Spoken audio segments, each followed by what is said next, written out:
Hi, good day. I'm Aljon. So, andito tayo ngayon sa unit ni Ma'am Hazel and Sermon dito sa Urban Deca Homes Marilao. Ayun, ma'am. So, kamusta naman yung experience nyo sa pagtira nyo dito sa Deca? Feeling secured as a unit owner kasi merong security guard dito per building. Ano-ano yung mga kinonsider nyo, ma'am, nung nag-avail naman kayo dito? Una talaga namin kinonsider is yung location, kung accessible siya sa lahat. Siyempre, meron kaming mga anak na nag-aaral. Una namin tinignan kung malapit siya sa school, and then sa palengke, hospital, siyempre importante yon. Second, nakita namin na merong tinatayong PNR.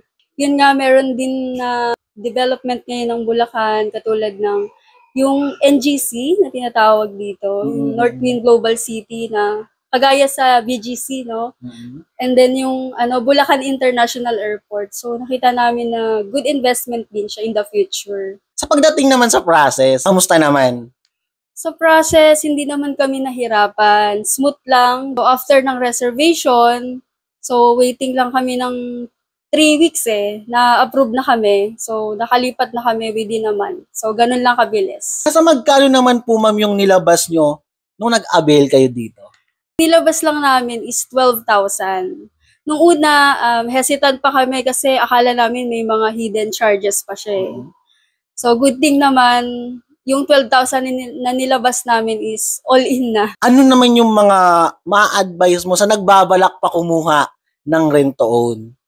So, ang ma-advise ko lang is, mas magandang kumuha ng rent-to-own kesa yung nangungupahan lang tayo. Kasi before, way back 2020, nangungupahan lang din kami. So, actually, 8 years kaming nangupahan. So, sa 8 years na yon, napansin namin parang yung binabayad namin walang napupuntahan. Yes. So, naisip namin, why not, kumuha kami ng sarili namin. Yung masasabi namin in the future, is mapapasamin yung property. So at least yung pinagpaguran nyo maghapon is na may patutunguhan na. Yes. Unlike dati kasi is nasasayang lang dahil sa upa. Yes. Ayan, so thank you kay Ma'am Haslil sa time and congrats po ma'am dahil nandito na kayo sa Urban Deca Homes Marilao. Okay. So ma'am, baka mayroon ka pang madadagdag? So, since ang ganda ng project and offer ni Urban Deca Homes Marilao, gusto ko siyang i-share sa mga colleagues ko rin na nagbabalak kumuha ng rent-to-own. So, tara!